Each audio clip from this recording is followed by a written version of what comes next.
اچھا جی، بہت ساری ہماری لائف میں ایسی سچویشنز ہوتی ہیں جس کا سلوشن ہم ڈھونڈ رہے ہوتے ہیں. ہمیں کوئی ریمیڈی چاہیے، نسخہ چاہیے، کوئی ٹوٹکا مل جائے تاکہ مشکل حل ہو جائے. عام طور پہ جو سلوشن ہوتا ہے اس کو دشوار گزار راستہ ہوتا ہے. And what we are looking for is a shortcut اور اے سلوشن. جیسے کہ سر میں درد اگر اس لیے ہو رہا ہے کہ آپ کی نیند پوری نہیں ہے، یا پھر آپ نے پانی زیادہ نہیں پیا ہوا، آپ کی ڈائٹ میں کچھ گڑبڑ ہے، we are still looking for a shortcut کہ بھئی اچانک سے بس یہ درد چلا جائے. اینڈ دیٹ از وین ہمارا ایک پورا کا پورا جو اورینٹیشن ہے towards life, it becomes a little warped. اگر ہم اپنے آپ کو ہیلدی رکھنا چاہتے ہیں، اس کے لیے ہمارے لانگ ٹرم جو گولز ہیں وہ بڑے واضح ہونے چاہئیں. It will first and foremost require discipline from you. آپ کے لیے بہت اہم ہوگا کہ کچھ چیزیں بے شک وہ کتنی ہی ڈیفیکلٹ، کتنی ہی انکنوینئنٹ کیوں نہ ہوں، آپ وہ ضرور کریں. مثال کے طور پہ آپ وقت پہ کھائیں، وقت پہ سوئیں، اور پورے دن میں کوئی نہ کوئی ٹائم ایسا ضرور نکالیں جس میں آپ چہل قدمی کر سکیں یا some movement can be brought in. یہ چیزیں جب ہم اگنور کرتے ہیں اور ریگولر بنیادوں پہ اگنور کرتے ہیں، that is when we invite a number of health issues for us. اگر سال 2025 میں آپ نے کسی چیز پہ فوکس کرنا ہے، میک ہیلتھ یور پرائیورٹی. کوشش کیجئے کہ اپنی زندگی میں لائف سٹائل میں بہتر ہیلدی ہیبٹس کو اپنائیں، اور جو چیزیں آپ کے لیے نقصان کا باعث بن رہی ہیں یا تو میڈیم ٹرم میں یا لانگ ٹرم میں، ان کو آہستہ آہستہ ایلیمینیٹ کرتے رہیں. پاکستان میں کئی کرونک ڈیزیزز ہیں جو ان ڈائگنوسڈ ہیں. بہت بڑی تعداد میں لوگوں کو ڈائبٹیز ہے، ہیپاٹائٹس کے امراض ہیں، یا ان کا بلڈ پریشر ہائی رہتا ہے اور ان کو اس بارے میں پتہ بھی نہیں ہے. تبھی یہ امپورٹنٹ ہے کہ ہیلتھ کے اوپر آپ اپنا فوکس لے کے آئیں. لیکن آج شروعات کرتے ہیں ایک فارما ریلیٹڈ ٹاپک کے حوالے سے. خاص طور پہ جو نان اسینشل میڈیسنز ہیں، جو اوور دا کاؤنٹر میڈیسنز ہیں، اس میں جب سے ڈی ریگولیٹ کیا گیا ہے یا ڈی ریگولیشن اگر مزید کی جائے تو یہ فارما انڈسٹری کو کیسے بوسٹ کر سکتی ہے. آئیے ذرا اس پہ بات کرتے ہیں. ہمارے ساتھ موجود ہیں توقیر الحق صاحب، جو کہ چیئرمین ہیں پاکستان فارما مینوفیکچررز ایسوسی ایشن کے. بہت بہت شکریہ توقیر صاحب آپ کی موجودگی کا. مجھے یہ بتائیے کہ نان اسینشل میڈیسنز کی پرائسز اب فارماسیوٹیکل کمپنی سیٹ کریں گی، اور اس کے بارے میں کئی لوگوں کو ابہام ہے کہ اس کا مطلب ہے کہ جی ان کی پرائسز تو آسمان کو چھونے لگیں گی. تھوڑی سی وضاحت کیجیے گا کہ نان اسینشل میڈیسنز میں کن کا شمار کیا جاتا ہے، and what does this deregulation mean for the consumers. جی پہلے تو بہت شکریہ جی، آپ نے پروگرام میں مدعو کیا. دیکھیں، دو کیٹیگریز ہیں.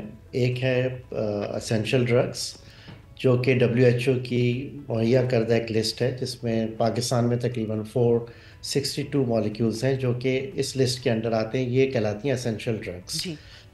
اور اس کے علاوہ جتنی میڈیسنز ہیں وہ اوور دا کاؤنٹر کی بات نہیں ہے، وہ اس کے علاوہ جتنی پروڈکٹس ہیں وہ نان اسینشل کیٹیگری میں آتی ہیں، اور اس میں بہت ساری امپورٹنٹ ڈرگز ہوتی ہیں. تو پاکستان میں ایک واحد ملک ہے جس میں پرائسز جو ہے وہ گورنمنٹ کنٹرول کرتی ہے، کیونکہ دس از ہائیلی ریگولیٹڈ انوائرمنٹ. تو انڈسٹری کے ساتھ ایشو یہ ہو رہا تھا کہ جس طریقے سے پچھلے 3-4 سالوں سے ڈی ویلیویشن ہوئی ہے یا انفلیشن ہوئی ہے، تو اس کی وجہ سے پروڈکشن کاسٹ کہیں سے کہیں چلی جا رہی تھی، اور بہت ساری امپورٹنٹ میڈیسنز جو کہ جو چاہے وہ اسینشل میں ہوں یا نان اسینشل میں ہوں، ان کی فیزیبلٹی آؤٹ ہوتی جا رہی تھی. اور آپ نے دیکھا پچھلے 1-1.5 سال میں بہت شور ہوا، اور آپ کے پروگرام میں بھی ہم نے ڈسکس کیا بہت ساری میڈیسن جس میں انسولین ہے، ہیپرین ہے، بلڈ پریشر کی ادویات ہیں، سائیکیٹری کی پروڈکٹس ہیں، اینٹی کینسر پروڈکٹس ہیں، یہ مارکیٹ سے شارٹ ہو گئی تھیں. اور جی بالکل. پیشنٹ اب اس کے بعد گورنمنٹ کے ساتھ جب ہماری بات ہوئی تو گورنمنٹ نے بہت اچھا سٹیپ لیا کہ اس سال کے شروع میں فیبرری میں نان اسینشل ڈرگس کو ڈی ریگولیٹ کیا. اور یہ ایک ایسا فیصلہ ہے جو کہ کوئی یونیک فیصلہ نہیں ہے، انٹرنیشنل پریکٹس یہ ہے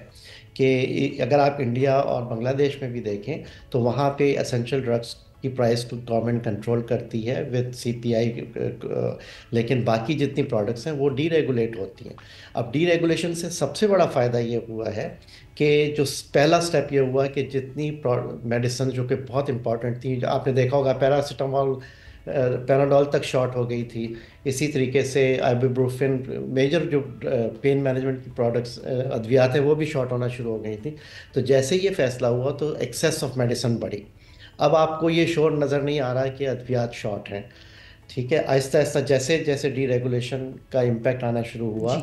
تو ایکسیس آف میڈیسن سے فائدہ یہ ہوا ہے کہ جو امپورٹنٹ ڈرگس تھیں یا تو وہ مل نہیں رہی تھیں یا پیشنٹ جو ہے وہ بلیک میں خرید رہے تھے جو کہ 4 گنا پرائس پہ زیادہ تھیں. نہ صرف 4 گنا پرائس بلکہ ہم یہ بھی دیکھ رہے تھے کہ اس میں کوالٹی سٹینڈرڈز کو مینٹین نہیں کیا جا سکتا, کیونکہ یہ کسی بھی جگہ سے اگر آ رہی ہوں اس کی کولڈ سٹوریج چین کو مینیج کیا گیا ہے, کیا یہ ایکسپائرڈ تو نہیں ہے, اس طرح کی چیزوں پہ نظر نہیں رکھی جا سکتی. تو عقیل صاحب یہ ڈی ریگولیشن سے چھوٹی جو ادویات کی کمپنیز ہیں ان کے لیے اپرچونٹیز کیسے کریٹ ہوتی ہیں اور خاص طور پہ انوویشن میں کیسے اضافہ ہوگا؟ جی میں دیکھیں, اب سب سے پہلے تو یہ میں نے آپ کو بتایا نا کہ ایکسیس ہوئے میڈیسن کی. اچھا, پھر یہ کہ جو نیو انٹرنٹس ہیں, آپ نے دیکھا کہ اس ایشو کی وجہ سے جو بہت ساری ملٹی نیشنلز ہیں وہ پاکستان چھوڑ کے آلریڈی جا چکی ہیں. پہلے تو اس کو سٹاپ لگے گا اس فیصلے سے. دوسرا, نیو انٹرنٹس جو ہے نا وہ انکریج ہوں گے, انویسٹمنٹ لائیں گے, it will faster the growth. اور جو چھوٹی کمپنیز ہیں ان کو بھی ایک سفوکیشن ہوئی تھی, اب اس ڈی ریگولیشن سے وہ بھی جو ہے وہ اس قابل ہوں گے کہ اپنی میڈیسنس کو مینوفیکچر کریں. اور ظاہر ہے, اور جو بڑے پلیئرز ہیں ان کی بھی کاسٹ آف پروڈکشن جب امپروو ہوگی تو اس کا سب سے بڑا فائدہ یہ ہوگا کہ ادویات کی جو ترسیل ہے وہ کنٹینیوٹی اس میں نظر آئے گی. بالکل صحیح. یہ تو ہے شارٹ ٹرم.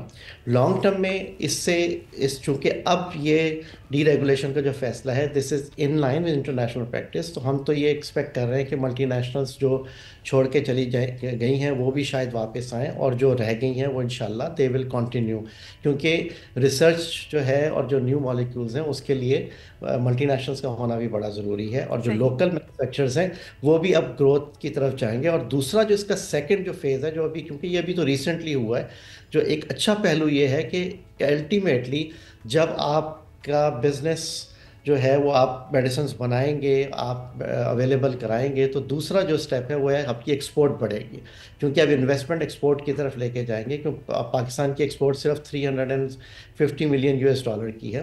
اس فیصلے سے لانگ ٹرم میں اگلے 1 سے 1.5 سال میں ابھی آپ یہ دیکھیں گے کہ اس ڈی ریگولیشن کے فیصلے سے 4 یا 5 مہینے میں ہی ہماری جو گروتھ ہے, جو فرسٹ کوارٹر کا رزلٹ آیا 30% گروتھ آئی ہے ایکسپورٹ میں, وچ از فینومینل. یہ آپ نے فرام اے انڈسٹری پرسپیکٹیو بڑی زبردست باتیں ہم سے شیئر کی ہیں. یقیناً اس کے اندر جو صارف کا فائدہ ہے وہ بھی موجود ہے کہ اویلیبلٹی, ایکسیس موجود ہے.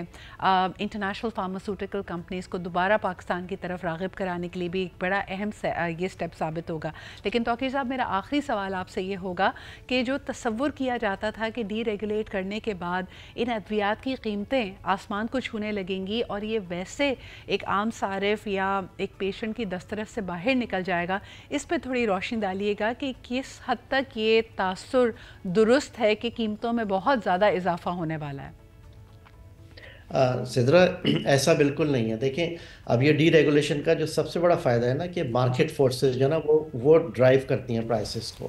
ٹھیک ہے, ابھی میں آپ کو ایگزامپل دے دوں کہ فیبرری میں یہ ڈی ریگولیشن ہوئی ہے تو اوور آل جو IQVIA کا یہ جو ایک انٹرنیشنل اسٹیٹسٹکس دیتا ہے اس کے حساب سے پرائسز میں جو ہے وہ 12 سے 15% کے قریب اضافہ ہوا ہے, جو کہ نارمل بھی ہوتا تھا. اچھا, اب ہوتا یہ ہے کہ جب ڈی ریگولیشن ہو گئی نا تو اب مارکیٹ فورسز جب ڈرائیو کرتی ہیں تو کمپٹیشن کی وجہ سے کمپنیز جو ہے نا وہ اس طرح پرائسز نہیں بڑھاتی.